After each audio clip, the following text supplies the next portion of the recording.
Ahora sí vamos a las preguntas. A ver. Presidenta, ¿cómo está? Buenos días. Feliz año 2025. Gracias. Luis Ángel Marín, de Radio Resultados. Destaca en las cifras que nos muestran hoy, los porcentajes, principalmente el 26.5% en la disminución de los feminicidios de septiembre a diciembre. ¿A qué atribuiría usted esta disminución importante, Presidenta? Sería mi primera pregunta.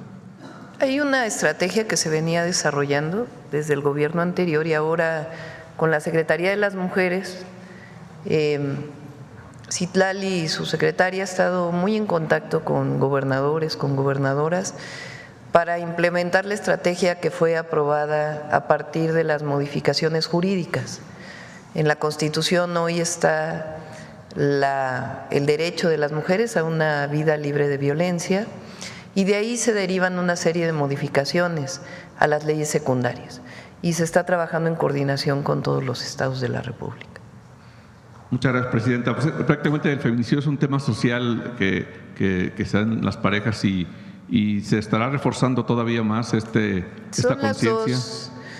Son los dos ejes que hemos planteado en general para todas las estrategias que tienen que ver con seguridad y delitos. La primera es la atención a las causas. Estamos pues trabajando con los estados. Está ya por iniciarse, la vamos a presentar aquí, la cartilla de derechos de las mujeres. Se están fortaleciendo los centros de justicia y otros espacios de atención. Se va a constituir una red de mujeres, de voluntarias, para el fortalecimiento del conocimiento de los derechos y la denuncia frente a una situación de violencia. Va a haber un número de teléfono coordinado con todas las entidades de la República para la atención de casos de violencia. Y todo lo que tiene que ver en escuelas y comunicación general, lo que hacemos todos los días también de defensa de los derechos de las mujeres es importante, coloque el tema al más alto nivel.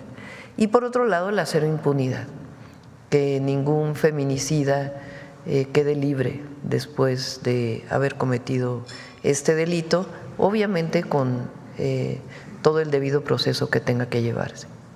Muchas gracias, Presidenta. Mi siguiente pregunta.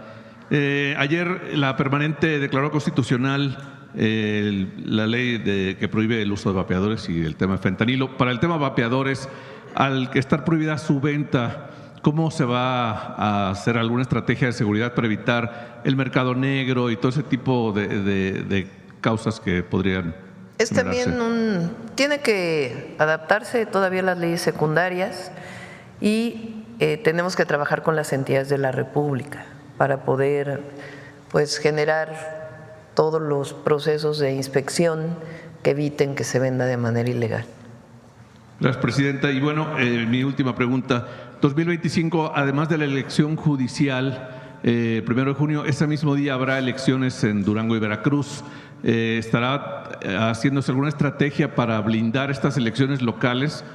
Proteger candidatos, etcétera. ¿Alguna estrategia se hará? Gracias. Pues siempre está la Guardia Nacional acompañando a las fuerzas estatales y en caso de que algún candidato o candidata solicite la protección, siempre se hace un análisis de riesgo derivado de esta solicitud y se le brinda la protección necesaria. A ver, acá. Vamos así y luego para acá. Buenos días, Presidenta. Yaret Arciniega, de Revista Fortuna. Sobre el tema, Presidenta, el registro administrativo de los homicidios dolosos, ¿cómo ha cambiado en los últimos años? ¿Cómo ha mejorado el registro de muertes ocurridas entre el momento que ocurre y en el que se investiga?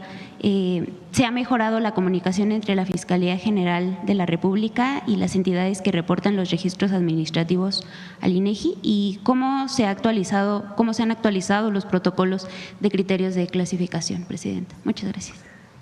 Marcela, no sé si quieres acompañarme si me falta algo más. El Gabinete de Seguridad revisamos todos los días los homicidios dolosos en los distintos estados de la República y de la Ciudad de México. Esa información proviene sea de las fuentes que conocemos del propio gabinete, pero principalmente de las fiscalías estatales. Recuerden que el homicidio es un delito del fuero común. Entonces, ¿de dónde viene ese reporte? De las fiscalías estatales, y hay un sistema que está recibiendo permanentemente en el área del Secretariado de Seguridad esta información y se presenta todos los días en gabinete. En algunas ocasiones las fiscalías, sea por el horario donde se cometió el homicidio o porque no lo registraron por alguna razón, tardan algunos días en reportar el homicidio. Entonces, si el día de hoy, por ejemplo, que se reportaron creo que 15 homicidios en Guanajuato, ha sido un día, ayer fue un día difícil para Guanajuato, si hubiera más homicidios que no hubieran sido reportados, se reportan en los días posteriores una vez que las fiscalías hacen su trabajo.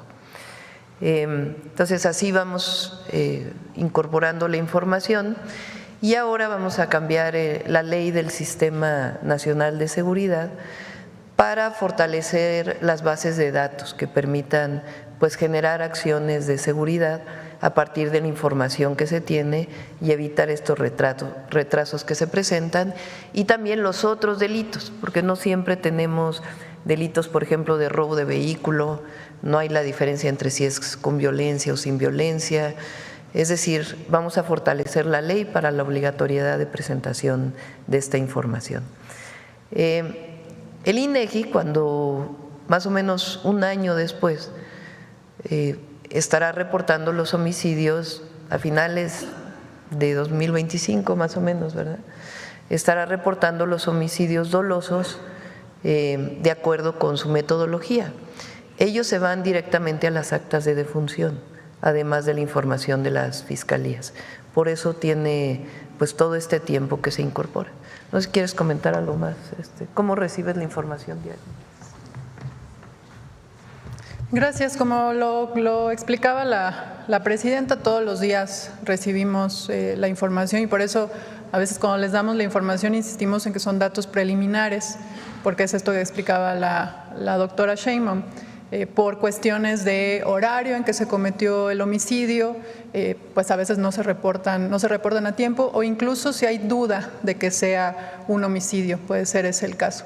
Y al final del mes también siempre enfatizamos que son datos consolidados, como los que presentamos hoy, ya son los datos consolidados del mes de diciembre, porque incluso puede haber cambios, por ejemplo, se reportó homicidio, pero de acuerdo al protocolo, por ejemplo, de feminicidio, investigación de feminicidios, se cambia el tipo penal a feminicidio. Ese tipo de situaciones pueden ocurrir y por eso al final del mes se hace esta consolidación con todas las fiscalías estatales y con la Fiscalía General de la República. Muchas gracias. En otro tema, Presidenta, sobre la posibilidad de que antes del primer trimestre del 2025 el Banco de México dé a conocer sus estados financieros auditados correspondientes a 2024, en los que podría reportar por primera vez en más de 5 años remanentes cambiarios, dada la posición del tipo de cambio del peso frente al dólar. ¿Cómo podrían estos recursos apoyar los ingresos del gobierno federal? ¿Podrían usarse para mejorar el perfil de las finanzas públicas? ¿Existe ya alguna expectativa de la Secretaría de Hacienda sobre la posibilidad de que el Banco de México, organismo autónomo, pueda reportar estos remanentes? La última vez que se entregaron recursos al gobierno federal fue durante la administración de Enrique Peña Nieto y superaron los 321,000 millones de pesos. Son metodologías establecidas, no depende de una evaluación subjetiva. Banco de México es un organismo autónomo, ellos tienen sus propios reglamentos y normas que hacen que reporten las distintas variables que tienen que reportar. Por ejemplo, recientemente publicaron las reservas de Banco de México, que son históricas, el cierre de diciembre de las reservas, a ver si lo encuentran por ahí, es histórico. Y si hay remanentes que pueden ser incorporados al presupuesto público, depende también de su propia metodología, de sus propias evaluaciones, las variables, y en su momento se lo reportan a la Secretaría de Hacienda. Entonces hay que esperar a que haga su valoración Banco de México y en su momento se informaría. Y en tercer lugar, por último, Presidenta, en Revista Fortuna publicamos que en octubre pasado la Secretaría de Hacienda giró instrucciones a la Oficialía Mayor de cada dependencia de restringir las contrataciones en áreas claves de la administración pública, lo que incluía cubrir vacantes y limitar contrataciones, con el propósito de reducir el déficit y el balance público al cierre de 2024. ¿Podríamos esperar cambios en los equipos clave de las dependencias, Presidenta? ¿Cómo garantiza esto que no afecte la continuidad de los trabajos? Y también preguntarle si el titular de la Secretaría de Hacienda, el secretario Rogelio Ramírez de la O, le ha manifestado su intención, una vez que se concluyó con éxito la aprobación del paquete económico, de renunciar a su cargo. Estamos generando normatividad para el gasto federal. Recuerden que nosotros tomamos la decisión, porque fue una decisión que tomamos, de este año tener un déficit menor que el año pasado.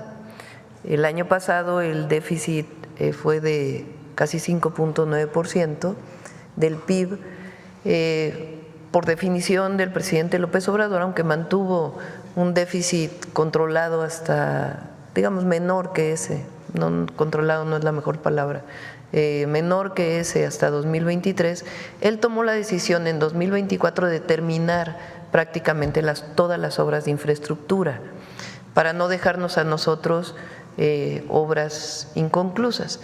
Quedan en 2025 todavía algunas obras que vamos a terminar, pero el grueso de las obras públicas fue entregado en 2024. Entonces, en 2025 teníamos que reducir este déficit, se tomó la decisión de que fuera 3.9%, 3.1% en el caso del déficit presupuestal, y eso pues requiere ajustarnos el cinturón. No como se hacía en el pasado, en el periodo neoliberal, donde lo que ajustaban era el gasto social, reducían en educación, reducían en salud, reducían los derechos, porque su visión era privatizar todo eso y que los privados se encargaran. Nuestra visión es distinta. Nuestra visión es que los derechos deben garantizarse. Entonces, está garantizado la inversión en educación, en salud, en todos los programas de bienestar, en seguridad y en otros temas prioritarios. Y hay otros temas donde sí estamos conteniendo, por decir así, el gasto, que tiene que ver esencialmente con gastos pues más burocráticos y administrativos, que con todo lo que hizo el presidente López Obrador todavía había espacio para ello. También la reducción de los organismos autónomos por la aprobación constitucional, todo ello pues nos permite reducir el gasto, más no la inversión. Entonces, si eso pone en riesgo cualquier programa, no. Si hay cambios en el equipo, no. El equipo es un gran equipo el que tenemos en el Gobierno de México y nos vamos a mantener hacia adelante. No, el secretario de Hacienda es Rogelio Ramírez de la O, el doctor Rogelio Ramírez de la O. No, nos vemos todos los lunes y no me he expresado nada. Muchas gracias, presidente. Gracias. A ver aquí. Gracias, Presidenta. Celsin Juárez, de noticiasdefrente.com. Presidenta, saber qué información tienen sobre los hombres que supuestamente se identifican como miembros de un grupo del crimen organizado que regalaron ayer roscas y juguetes en comunidades de Tabasco. En un video que circula en redes sociales se escucha que dicen que lo hacen sin pedirles nada a cambio y para apoyarlos. ¿Qué información tienen? Y un mensaje para estos ciudadanos. Pues nosotros no estamos de acuerdo. Como lo hemos manifestado, nuestra tarea es evitar que cualquier joven, ciudadano, niño, niña vea en la violencia o en algún grupo delictivo una perspectiva de vida, porque no es una perspectiva de vida, es una perspectiva de muerte.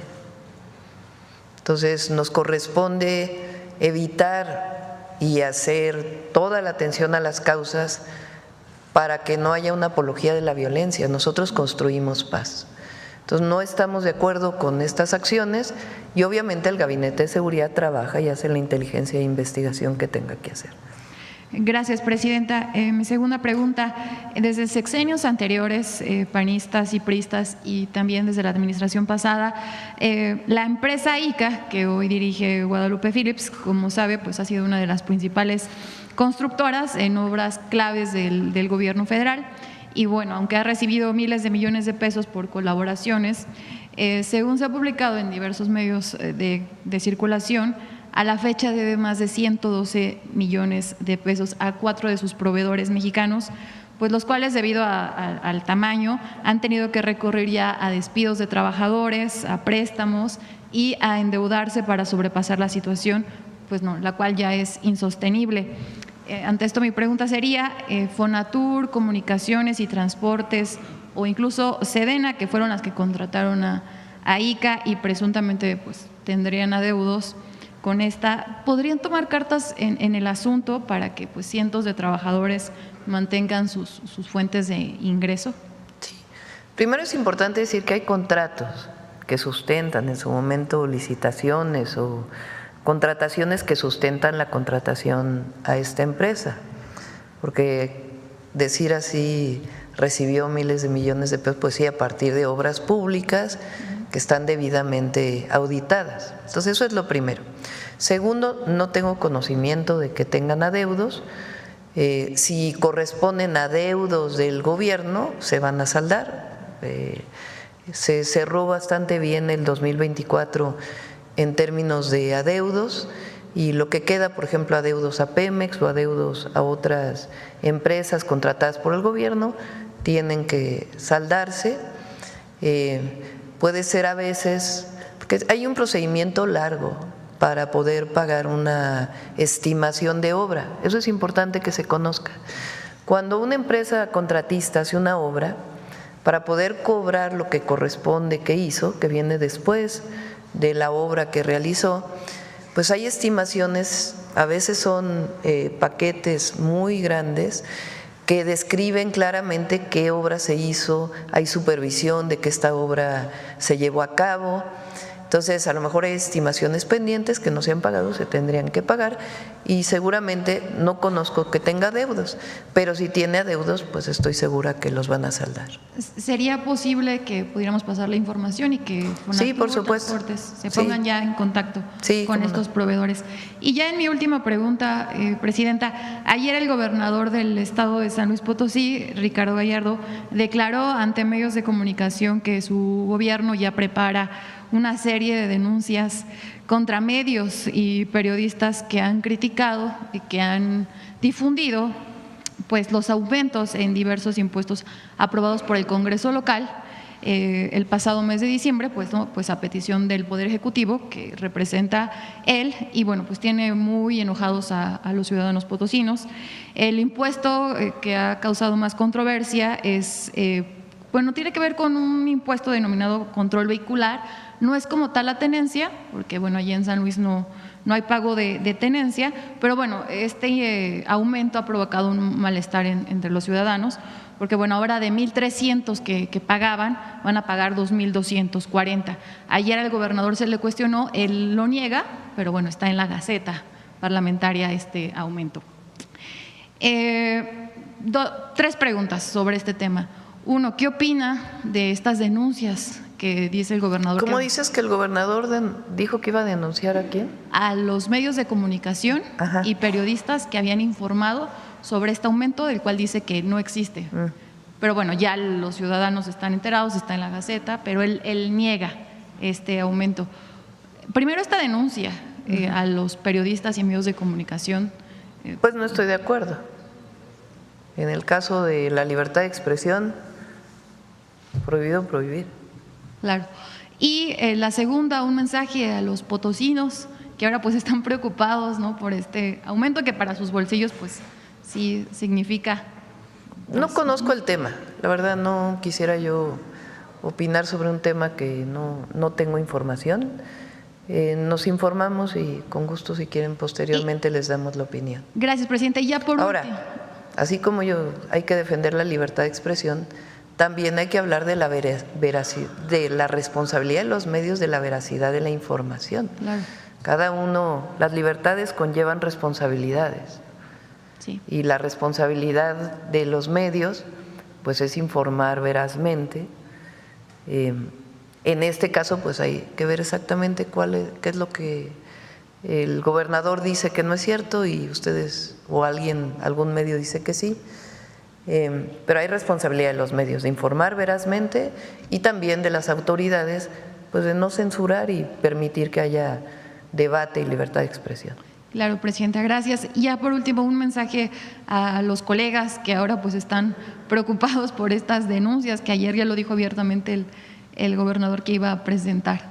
Sí, pues vamos a esperar a ver qué está planteando el gobernador, a ver si con esto que comentamos el día de hoy se revisa. No es bueno estar haciendo estas denuncias relacionadas con el trabajo de los periodistas, desde la autoridad sobre todo. Buenos días, Presidenta. Manuel Galencia Ramírez, de Sin Línea y El Político en las Redes. Preguntarle, ayer se reveló un informe de la Oficina de Alcohol, Tabaco y Armas de Estados Unidos de que aproximadamente 200,000 armas al año se trafican hacia México. También hablan de que más o menos de 2017 a 2022, el 74% de las armas que se usaron en homicidios dolosos en México provenían de Estados Unidos. Saber cuál es el informe, qué está haciendo la Fiscalía General de la República al respecto, porque también menciona que la Fiscalía había solicitado cierto número de registros a estas armas y pues para ver si nos ayuda a desarrollar un poco más el tema. Sí, qué bueno que lo preguntas, a ver si ponen el reporte. Es muy relevante y ahora le pido al fiscal general de la República que pueda comentar. Fíjense, es un informe del Departamento de Justicia del Gobierno de Estados Unidos, que es la publicación final del volumen del comercio de armas de fuego, un estudio del volumen nacional de comercio y tráfico de armas de fuego. Y ahí están reconociendo el tráfico de armas desde Estados Unidos a México. Entonces, fiscal, si nos ayuda.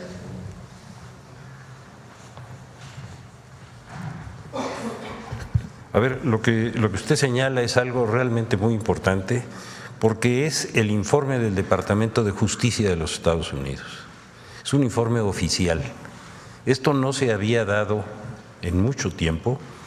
Y los datos que se están haciendo públicos por parte del gobierno de los Estados Unidos, del Departamento de Justicia, son verdaderamente muy graves por una razón muy sencilla. Toda la fuerza de los carteles delictivos está en su capacidad de fuego, está en su armamento. Y eso lo sufrimos a diario y ustedes lo han testificado, todos los esfuerzos que tienen que hacer las Fuerzas Armadas del país para contener esa letalidad.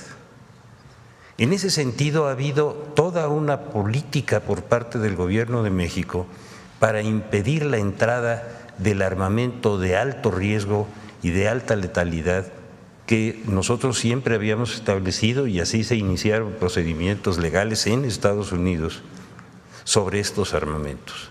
Son armamentos de calibre 50 y para arriba y con una capacidad de fuego que no se había visto nunca.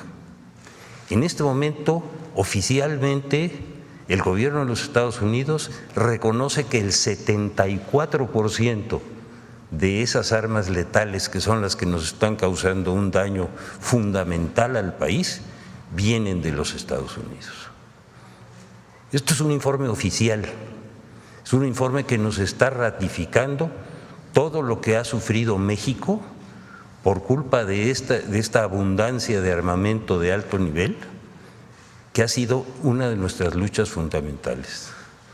Como les digo, ustedes han testificado lo que están haciendo las Fuerzas Armadas de este país y los enfrentamientos que están teniendo en todas partes. Y en esta ocasión ellos reconocen que oficialmente y controlado por ellos es el 74%.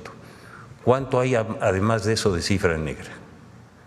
¿Cómo es posible que una producción de armamento, que es una producción industrial, donde se lleva un catálogo clarísimo de cómo se formulan todas las armas, cómo se arman, cómo se establece toda la cadena de producción y luego cómo se comercializa. Y a partir del momento de la comercialización, todos los esfuerzos mexicanos para poderle dar seguimiento a las armas que estamos deteniendo aquí, se encuentra con un tope dentro del sistema norteamericano en que los sistemas de control que ellos tienen son de un atraso tal que la información que nosotros pedimos puede tardar meses en llegar.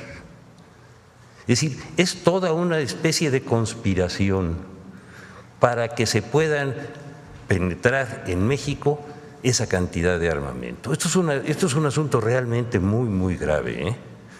Y eso también nos indica que debemos de tener una relación positiva con los Estados Unidos para contener este problema, porque es el que genera y el que multiplica la letalidad de lo que estamos nosotros teniendo que sufrir en México.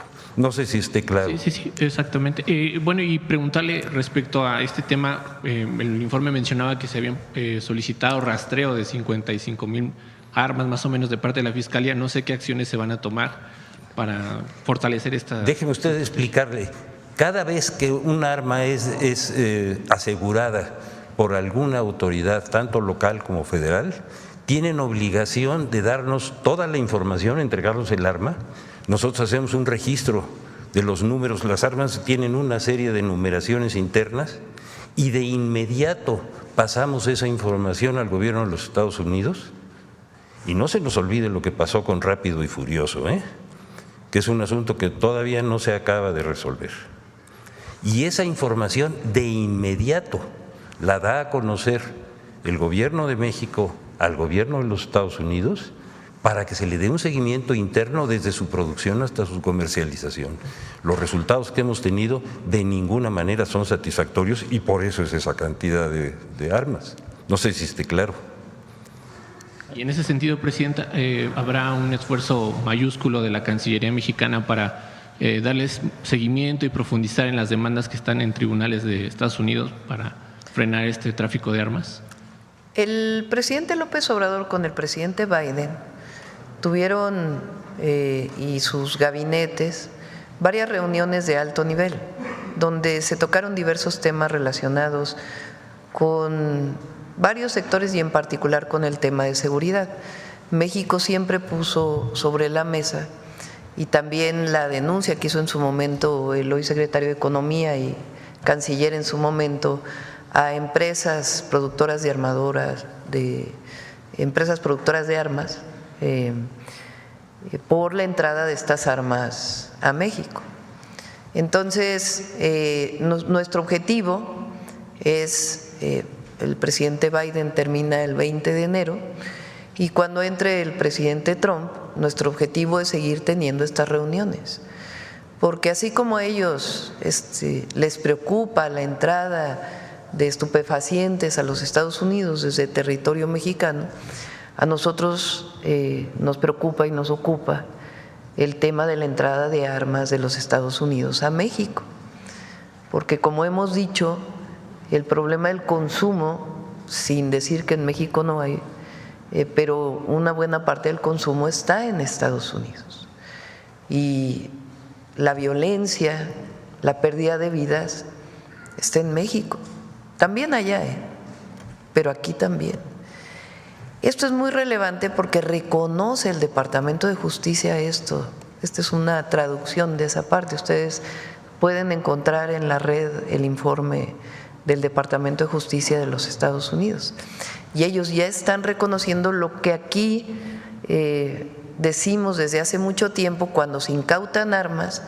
En este informe no estuvo, pero en el pasado se dijo 75% de las armas que se incautan provienen de Estados Unidos y hoy lo reconoce el Departamento de Justicia. Por eso es tan importante la colaboración. Por eso nosotros estamos seguros que con el presidente Trump va a haber coordinación y colaboración para distintos temas y en particular para el tema de la seguridad. Y a nosotros nos interesa en particular la entrada de armas de Estados Unidos a México. Gracias, Presidenta. En una segunda pregunta, ahorita que el fiscal mismo trató esto del caso Rápido y Furioso, en octubre pasado la secretaria de Gobernación había mencionado que había 3 carpetas de investigación por el caso García Luna y 2 órdenes de aprehensión. También se había comentado que el gobierno federal iba a solicitar a la Fiscalía precisamente si hay algunas otras carpetas de investigación. Quisiera saber si el fiscal nos puede ayudar a detallar más estas carpetas, si ya hay otras. ¿Sobre cuál tema es? El caso García Luna, en octubre se trataron 3, que había 3 carpetas. Sí, nosotros, como ustedes ya saben, tenemos una serie de órdenes de aprehensión vigentes en contra de esa persona y tenemos también la solicitud de extradición que es obligatoria para nosotros, no nada más por el caso de Rápido y Furioso, sino por todo el resto de las conductas ilegales de este individuo. Esas órdenes de aprehensión están vigentes, están listas, las conoce la autoridad norteamericana y responderán cuando ellos consideren que de acuerdo con sus procesos haya el momento judicial para poderlo hacer, pero de que están vigentes, están totalmente vigentes, de que están probadas, están probadas. Y desde el caso de Rápido y Furioso se hizo una investigación completa sobre algo que había estado ocultado, tanto por las autoridades mexicanas en ese momento como por las autoridades norteamericanas. Y en el caso del exfiscal de Guanajuato, el caso de exfiscal de Guanajuato, Samarripa, Roberto Samarripa, ¿cómo va el procedimiento de la investigación? También había una carpeta de investigación sobre eso, ¿no? Nosotros no tenemos una carpeta pendiente de investigación en contra de esa persona. ¿Se puede confirmar la muerte de Nemesio Ceguera a causa de enfermedad renal, como se mencionó la semana pasada? ¿Me lo pregunta a mí? Sí. Mire, nosotros no podemos dar más información que la que depende de las denuncias que nos presenten. En el momento en que hay una denuncia sobre eso, con muchísimo gusto le doy la información. En el momento en que recibamos esa información y tengamos esa denuncia, la daremos a conocer de inmediato. ¿De qué? Y por último, preguntarle, había mencionado que era necesario que en Estados Unidos se diera a conocer todos los detalles sobre la captura del Mayo Zambada, secuestro. Ahora que salió el ex embajador Ken Salazar, preguntarle qué acciones va a tomar la Fiscalía para seguir insistiendo en este tema. Como en todos los casos, desde Rápido y Furioso y otros que tenemos, nosotros no quitamos el dedo del renglón, seguimos haciendo las solicitudes, las vamos a continuar haciendo. Es una facultad soberana de cualquier Estado contestar nuestros apremios en ese sentido, pero no los vamos a soltar, eso sí, de ninguna manera. Sí, señora, a sus órdenes. Sobre el caso García Luna hay un hoyo negro de información. Por ejemplo, tenemos la investigación realizada de cuando tuvieron a Daniel Arismendi, por ejemplo, el equipo de investigación que era dirigido entonces por este funcionario, por órdenes del comandante Pliego, se le detuvo en la Ciudad de México y ellos argumentaron, hicieron toda una trama para darlo a conocer que había sido en el Estado de México. ¿Eso para qué fue?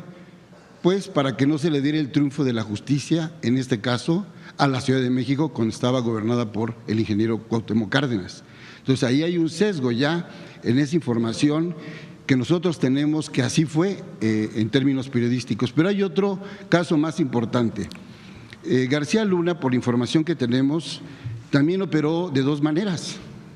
Él mandó a secuestrar al menos a 30 empresarios judíos mexicanos y él mismo ordenó la recaptura a través del comandante Pliego. Entonces, hay información que nosotros tenemos y contamos con un testimonio que pudieran testificar que así fue. ¿Hay alguna investigación que tengan sobre esta doble vida que llevaba García Luna como policía, pero al mismo tiempo también como trasladaba información a otro equipo para que al mismo tiempo secuestrara a mexicanos? Nosotros tenemos esa investigación. Déjeme repetirle algo que creo que es muy importante. La función del Ministerio Público de la Federación es la de integrar carpetas de investigación sobre denuncias sólidas que tengan pruebas suficientes. Sobre eso lo hemos seguido haciendo y con referencia a lo que usted está señalando, no perdamos de vista algo que es muy importante.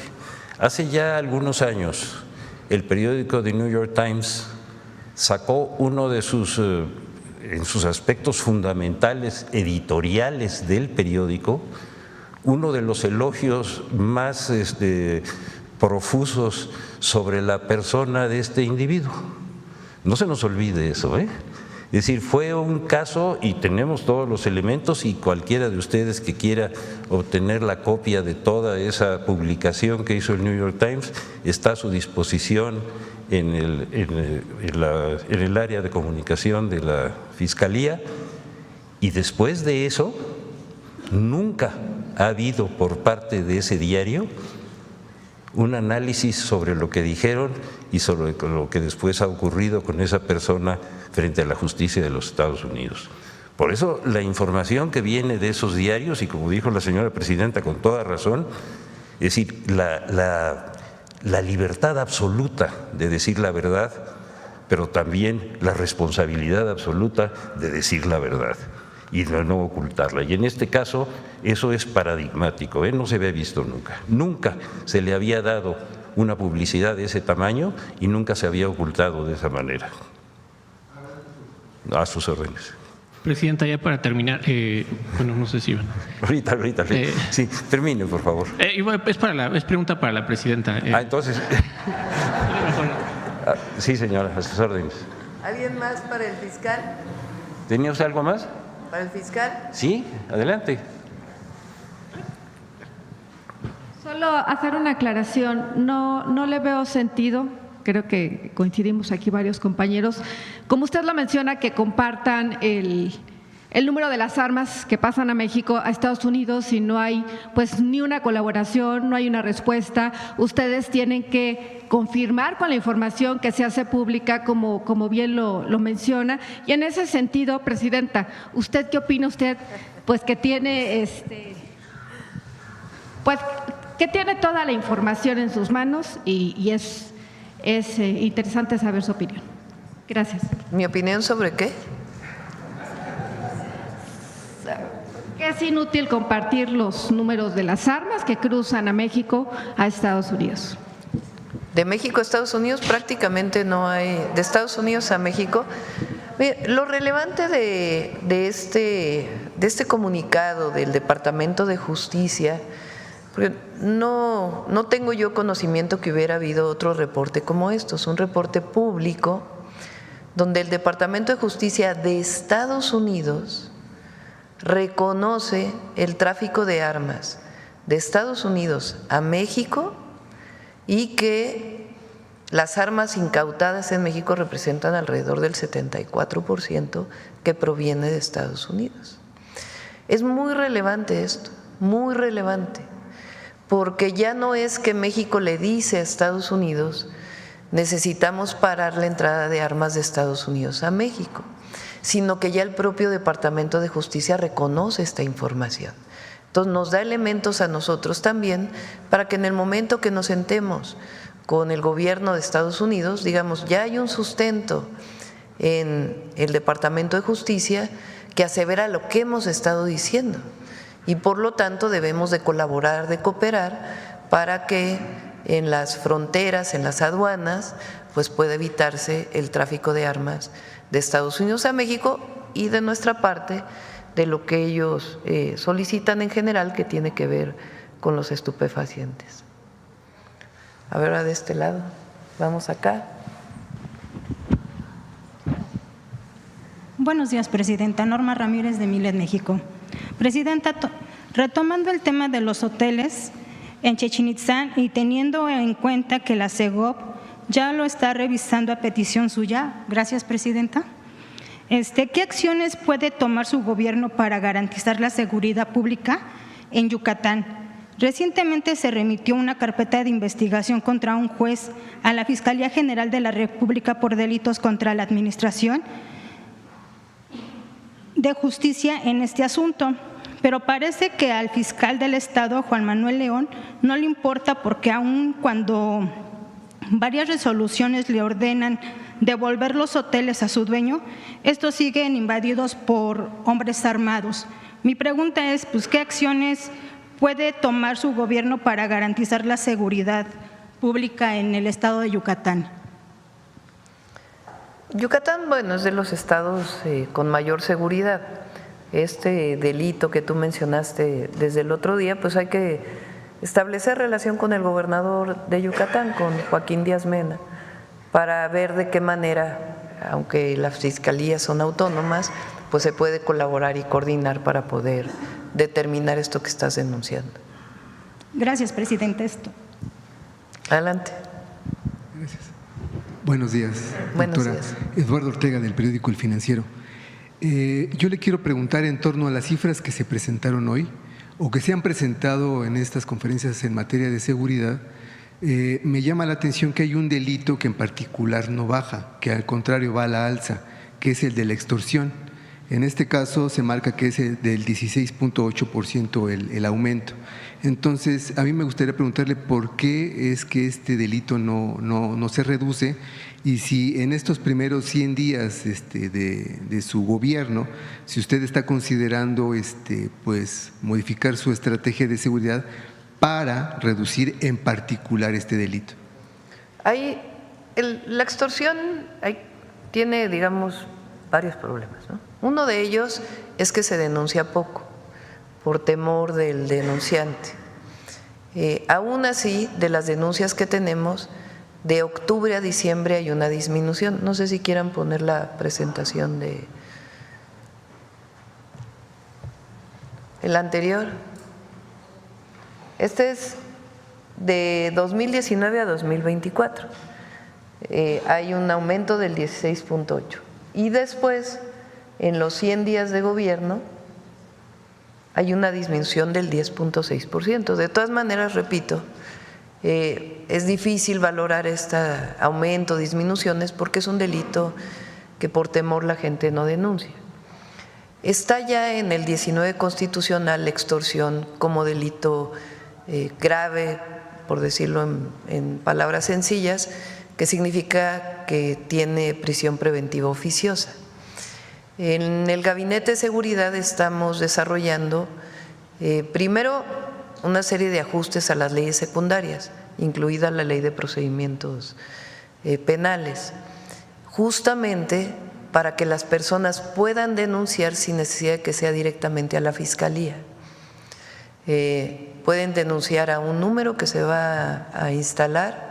Ese es el objetivo de esta estrategia, que tiene que ver también con procedimientos jurídicos o normas jurídicas, de tal manera que la gente pueda denunciar a un número de teléfono y a partir de ahí iniciar investigaciones que se traduzcan en su momento en una carpeta de investigación ya iniciada incluso por los cuerpos de seguridad. Esa es una de las acciones que queremos desarrollar.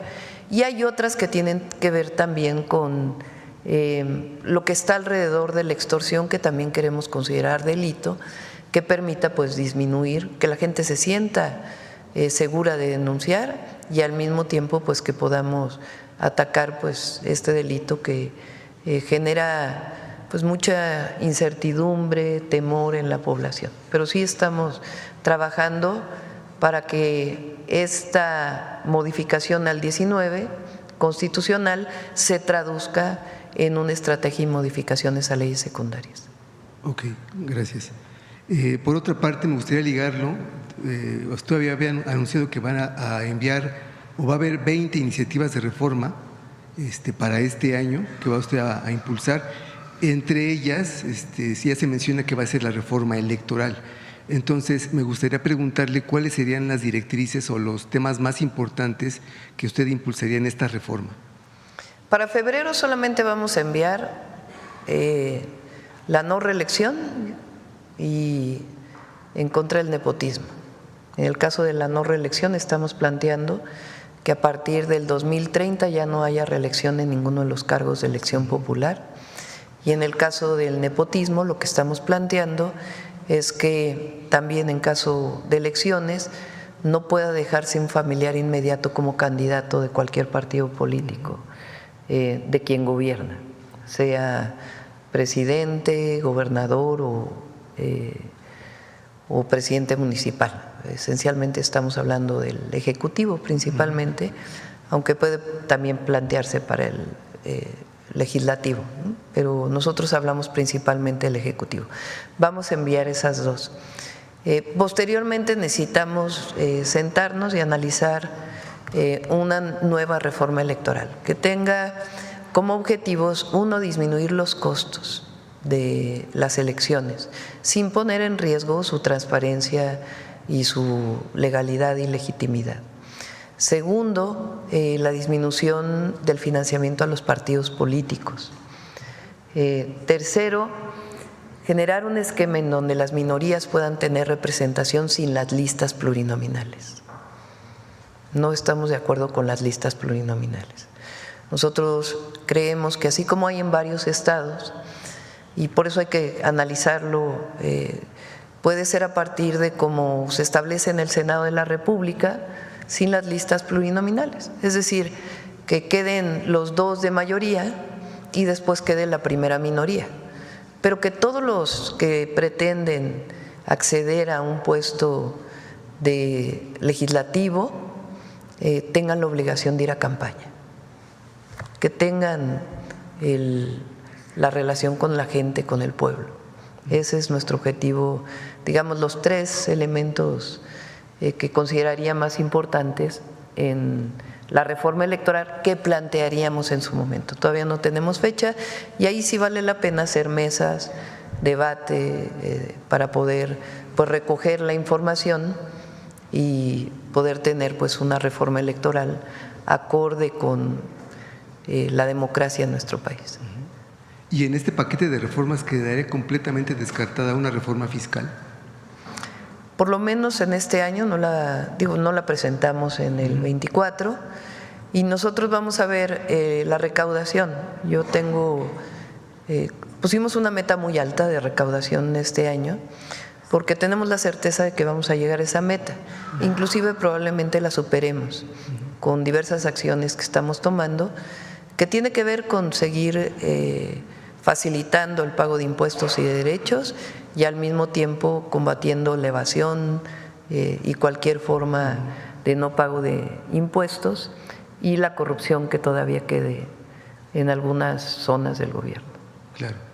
Por otro lado, doctora, me gustaría preguntarle sobre si en el caso de que el presidente electo de Estados Unidos, Donald Trump, no la invite a su toma de protesta el próximo 20 de enero, o sea, si el gobierno mexicano enviaría algún representante o quién asistiría en representación de México.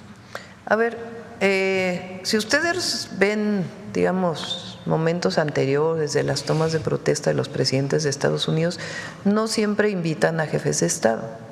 Y en este caso vamos a esperar y no consideraríamos pues, lo que decida el presidente Trump. No tenemos ningún problema con eso.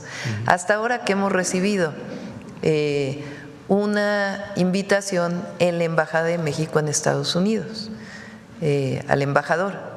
Entonces no hemos recibido alguna invitación personalizada. Vamos a estar ahí y yo tengo confianza en que va a haber una buena relación con el gobierno de Estados Unidos. Claro. Y finalmente, doctora, hoy se reúne con los consejeros del INE, sí, que tengo entendido le van a pedir una ampliación presupuestal para la reforma, para la elección judicial. Entonces, ¿qué les va a responder, doctora? ¿Sí va a haber una ampliación o no? Lo que yo les planteé públicamente, y creo que ellos lo deben de hacer público, no solamente a la Presidenta de la República, es ¿por qué es más de 7,000 millones de pesos la elección? Ellos están planteando que con 7,000 millones podrían ajustarse, pero habría 72,000 casillas. Frente a las 172,000, algo así, pero por ahí que se pusieron en el 2024. Entonces, lo que yo les voy a preguntar es ¿por qué 72,000? Si ellos plantean que pueden poner más casillas con más recursos, también ¿por qué? Es decir, ¿en qué se gasta en la elección? cualquier elección evidentemente, pero en el Poder Judicial. Todos hemos hablado de la transparencia. Entonces ellos también tienen que hacer transparente por qué una elección cuesta 7,000 millones o 9,000 millones o 13,000 millones, que fue lo que pidieron originalmente. Y a partir de ahí, pues hacer una valoración de dónde podría venir un recurso adicional de los fideicomisos de la Corte, que hasta ahora solo han depositado 800,000 pesos.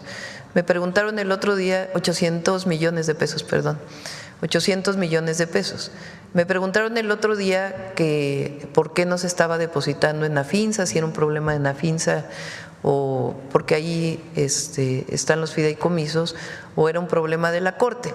Y estamos averiguando justamente este tema, pero la reforma constitucional establece que la Corte debe depositar todos el recurso que esté en los fideicomisos. ¿Para qué se utilizaría? Pues también debemos ser muy transparentes. Si una parte de eso es para la elección, pues explicarle a la ciudadanía por qué una parte de eso va para la elección y si lo ocupamos o en qué lo vamos a ocupar, también tenemos que ser muy transparentes de a dónde se iría este recurso, que yo considero que esencialmente tiene que ser para los derechos de los ciudadanos. Pero tienen que explicarlo. O sea, uno no puede decir no o sí. O sea, está el recurso de los fideicomisos que la propia reforma al Poder Judicial establece que puede usarse para la elección ese recurso. El asunto es que expliquen, porque no sé a ustedes, pero a mí me parece que 7,000 millones de pesos es mucho recurso. El otro día expliqué que 7,000 millones de pesos pues es lo que son 2 cablebuses en la Ciudad de México. Nada más para que tengamos una idea, donde se transportan 15,000 personas diariamente. Si lo tomamos como autobuses para una ciudad que requiere transporte público, pues es muchísimo recurso. Entonces, sí cuestan las elecciones, obviamente, pero que se explique por qué, cuánto se gasta en las boletas, cuánto se gasta en las urnas, cuánto se gasta en certificación, calificación, capacitación de quien participa, etcétera. Yo creo que ese es un ejercicio muy importante del INE y de todo servidor público.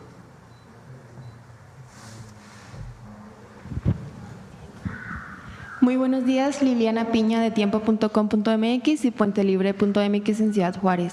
Presidenta, hoy las encuestas salen con el 77% de aprobación. Están buenas. Y las felicitaciones de los 32 gobernadores, contemplando los 8 gobernadores de la oposición. Preguntarle, Presidenta, si esperaba estos resultados a los 100 días de gobierno con una alta aprobación y también preguntarle cómo va a continuar con esta alta aprobación para los próximos días. Gracias.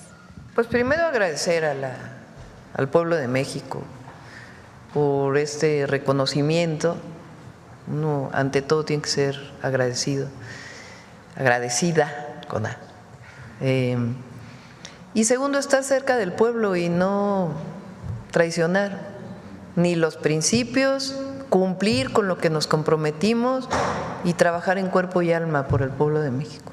Esa es la manera en que uno va a mantener esta aprobación. Además, al final, más que una aprobación personal, a nosotros lo que nos interesa es el reconocimiento del proyecto que representamos, más que la aprobación individual. Entonces, miren, el resultado de hoy es importante. Es 16% menos de homicidios de septiembre a diciembre.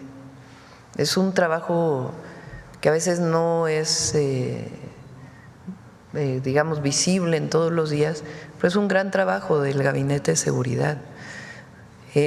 Por supuesto que hay que trabajar todos los días, porque aquí puede subir nuevamente si uno no está pendiente de lo que se está haciendo. Pero hay una estrategia marcada y hay un trabajo cotidiano, permanente y una entrega del equipo del Gobierno de México, del Fiscal General de la República y con todo y los problemas que tenemos en el Poder Judicial, porque hay que decirlo, pues son resultados muy, muy importantes que tienen que ver con una estrategia que nos fijamos. Y para el próximo año, no el próximo, ya perdón, para este año el objetivo pues es seguir con esta tendencia de disminuir y estar trabajando todos los días. Entonces, agradecer y decir que no vamos a traicionar. Gracias. Presidenta, también preguntarle que la semana próxima tiene la reunión con los alcaldes de todo el país. Preguntarle qué instrucciones les va a dar a los presidentes municipales y también saber si les va a ofrecer recursos a las policías municipales a través de la Secretaría de Seguridad Pública, si está contemplado para este año o para los próximos años.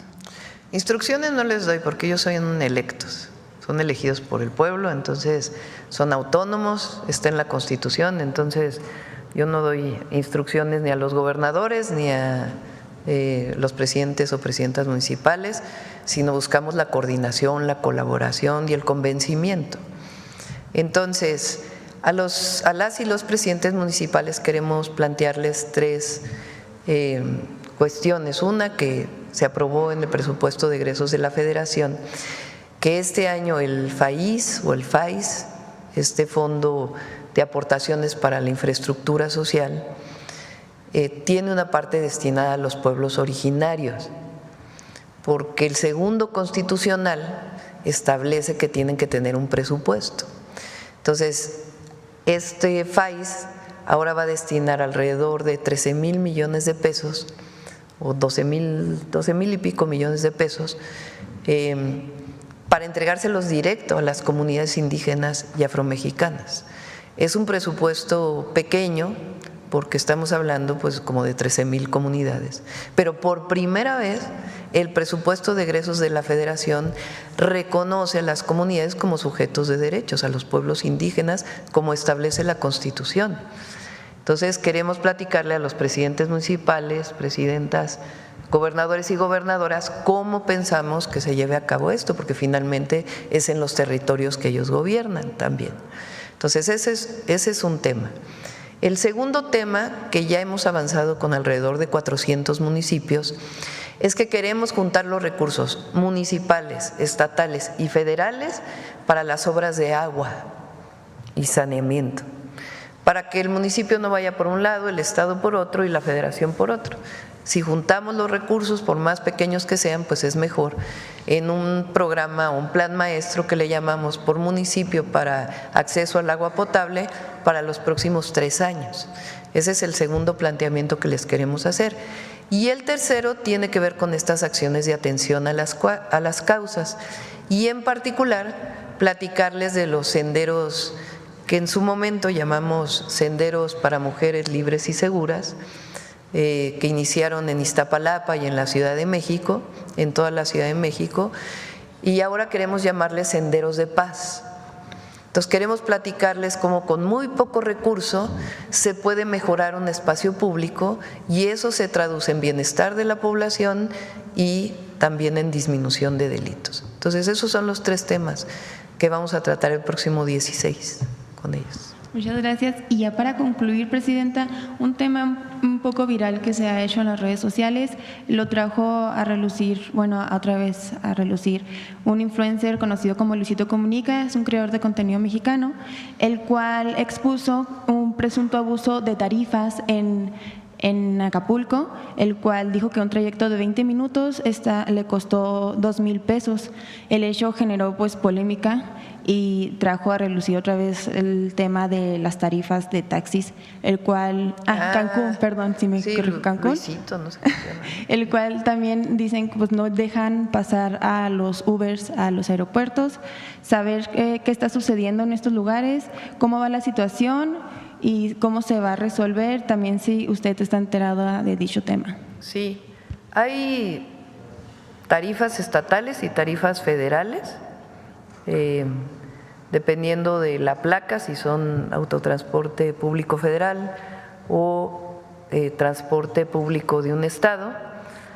Se regulan unas por la federación y otras por los estados, pero vamos a revisarlo porque en algunos casos pues sí hay abuso, exceso de cobro de personas que legítimamente y además es las y los taxistas nuestro saludo, reconocimiento por el trabajo que hacen, pero pues hay que cobrar lo que se debe. La última, ya vamos a Mujeres en la Historia. Buenos días, presidenta doctora Claudia Sheinbaum Pardo. Buenos días, Rosa Isela Rodríguez, secretaria de Gobernación, secretario de Seguridad Pública Omar García Harfuch, generales, secretarios, invitados, fiscal Gers Manero. Buenos días a todos, medios y audiencia. Mi nombre es Ángel Juan Sánchez, soy de mxflorida.com y bueno, en días pasados y hoy están entregando los informes y estos reportes de seguridad que vemos en algunos rubros son de 2 dígitos, hay una contención, un descenso y preguntarle, presidenta, si esto va a continuar y a razón de esas tasas de cambio y por otro lado también preguntarle ¿qué ha sido lo que ha beneficiado? Y si puede contestar el secretario de Seguridad, Omar García Harfuch, ¿qué ha sido lo novedoso, lo exitoso para lograr estas cifras? ¿Y cómo han influido las secretarías, el trabajo transversal entre instituciones para lograr estos resultados? Como lo mencionamos desde la primera vez desde la campaña, pero desde que nos presentamos aquí en el primer día que presentamos la estrategia de seguridad, consiste en 4 ejes: atención a las causas, que es muy amplio, el fortalecimiento de la Guardia Nacional, hoy que es parte de la Secretaría de la Defensa Nacional, que va avanzando, la inteligencia y la investigación, que estamos fortaleciendo. Recuerden que también modificamos la Constitución el 21, si mal no recuerdo, para que se pueda fortalecer la estrategia de inteligencia e investigación y la coordinación de las distintas áreas de gobierno en esta tarea. Esto va avanzando mucho, entonces, y va a seguir avanzando. Vamos a seguir fortaleciendo las capacidades de inteligencia y investigación. Y la cuarta, que es la coordinación. Ya había iniciado evidentemente la coordinación con el presidente López Obrador, el gabinete todos los días, había coordinación con la Fiscalía General de la República, pero ahora, pues gracias al fiscal, tenemos la presencia de una persona de la Fiscalía todos los días en la reunión del gabinete, eso nos ayuda mucho. Y también hay que decirlo, gobernadores, gobernadoras que se han comprometido con el tema de seguridad y que en algunos de sus estados también, gracias a su trabajo, está disminuyendo en la coordinación con el gabinete federal. Y también pues ya venía una tendencia a la baja y ahora pues la vamos a profundizar. Sí, presidenta, ayer concluyó la reunión de embajadores y cónsules, la REC 2025. En conclusión, ¿cuál ha sido en estos 3 días de trabajo los resultados más importantes de la REC? ¿Cuál es el mensaje a la comunidad migrante de Estados Unidos que ahorita pues pasa por una situación complicada por la amenaza de estas de envíos de mexicanos por las deportaciones? Ese mensaje que ayer envió a través de la REC a los cónsules y embajadores, ¿cuál es lo más importante que usted puede comentar sobre este tema? ¿Y qué opina de los consulados de puertas abiertas? Muchas gracias. Sí. ¿Es cuánto? Ayer particularmente a las y a los cónsules les platiqué de la estrategia que yo seguí cuando fui jefa delegacional en Tlalpan, que tenía audiencias públicas diario. Las presidencias municipales en la ciudad en su momento se llamaban jefaturas delegacionales, hoy se llaman alcaldías. Es un nivel de gobierno en donde siempre, en cualquier nivel de gobierno, hay que tener cercanía a la ciudadanía, pero particularmente las y los presidentes municipales requieren una cercanía mayor porque tienen que resolver pues, problemas de baches, de iluminación, de la vida cotidiana de las personas. Entonces les platiqué que cuando fui jefa delegacional tenía prácticamente diario audiencias públicas, que en la jefatura de gobierno continué con las audiencias públicas. Ahora pues no tengo las audiencias públicas, pero sí voy a territorio y hablo siempre con mucha gente, con la ciudadanía. Y que eso cambia la perspectiva de un servidor público, porque lo que es muy importante es ponerse en el zapato de quien solicita un servicio y finalmente de una persona que se está acercando al gobierno. El gobierno tiene una responsabilidad muy grande, que es atender a la ciudadanía. Uno nunca puede dejar de atender, uno no puede decir, eso no me toca. Uno tiene que resolver y coordinarse para poder atender las distintas necesidades. Les platiqué esto y les planteé esta idea de que puedan tener un día de audiencia pública, de tal manera que ellos salgan a la fila del consulado, vean la cola de nuestros connacionales que están pidiendo un servicio, que los escuchen, que vean, que se pongan en sus zapatos, qué problema hay, por qué no se les atiende, qué servicio están pidiendo, que por alguna razón no se está otorgando, que abran las puertas del consulado, que tengan un sistema de citas para poder recibir directamente a las y los migrantes mexicanos que están particularmente en los Estados Unidos. Y eso cambia mucho la perspectiva, porque a lo mejor uno puede decir, pues yo estoy haciendo muy bien mi trabajo, pero no escuchas, sobre todo en oficinas que tienen que ver con atención ciudadana. Entonces les dije, bajen a las ventanillas, acérquense, estén ahí, y nosotros desde el gobierno y la Cancillería pues vamos a apoyar para facilitar todos los trámites. Hoy al INE les voy a plantear pues cómo podemos facilitar la credencial de lector a los migrantes y las migrantes, porque se quejan mucho de que son muchos trámites, pues hay que entender. Entonces, eso fue lo que platicamos y entre todos estuvimos de acuerdo y vamos a ir poco a poco pues cambiando esta visión de las y los consulados y que nuestros hermanos y hermanas sientan siempre pues que los abrazamos, que estamos ahí para servirles. Bueno. En contra de fiscales ligados a grupos delictivos, como en el caso de la fiscal Elizabeth Blancas, ligado al ex líder Álvaro Sánchez, alias el Tartamudo, del cártel de los hermanos Sánchez. Hay investigación en contra de esta fiscal que es generadora de delitos y que está comprobable que estaba ligada al Tartamudo abatido en el 2023. No sé si secretario ya en su momento podrán informar. Yo creo que es importante cuando hay una denuncia o algún hecho delictivo, las fiscalías estatales o de la República tienen la obligación de abrir carpetas de investigación.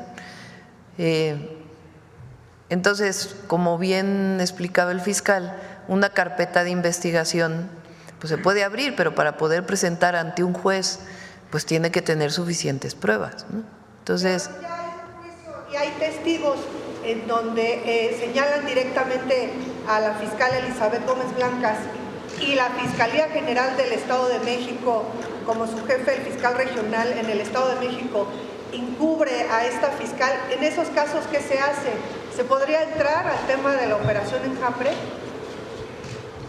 Que de hecho, es una investigación periodística de 4 periodistas, sustentable, videos, donde aparecen en esos videos funcionarios de la Fiscalía General del Estado de México, incluso el fiscal regional del Estado de México, con este líder, Álvaro Sánchez, alias el Tartamudo, y en donde hay 10 familias que ya aceptaron dar sus testimonios de la manera en que la fiscal Elizabeth Gómez Blancas genera estos delitos en su momento por cantidades fuertes por el Tartamudo, y aún así la Fiscalía General del Estado de México no hace nada al respecto. La cambiaron de jurisdicción, pero la señora se llevó todas sus carpetas, cosa que es totalmente ilegal, y la pregunta nuevamente precisa es, ¿habrá una investigación? ¿Se aplicará la operación Enjambre dentro de la Fiscalía General del Estado de México, que está entre los primeros 3 lugares de las fiscalías más corruptas en este país? Primer lugar Guanajuato, segundo lugar Jalisco, tercer lugar el Estado de México. Bueno, primero, la investigación de esa operación que se realizó en el Estado de México continúa. Como lo hemos dicho, hay todavía objetivos por detener y hay investigaciones vigentes. Sobre la persona que usted menciona, como lo mencionó hace unos minutos el señor Fiscal General de la República, si hay una denuncia formal, por supuesto se le da un seguimiento. Y si la hay o tiene información que nos pueda proveer, con gusto le damos seguimiento. Y siempre estaremos para servirle y para recibir cualquier tipo de información. Gracias.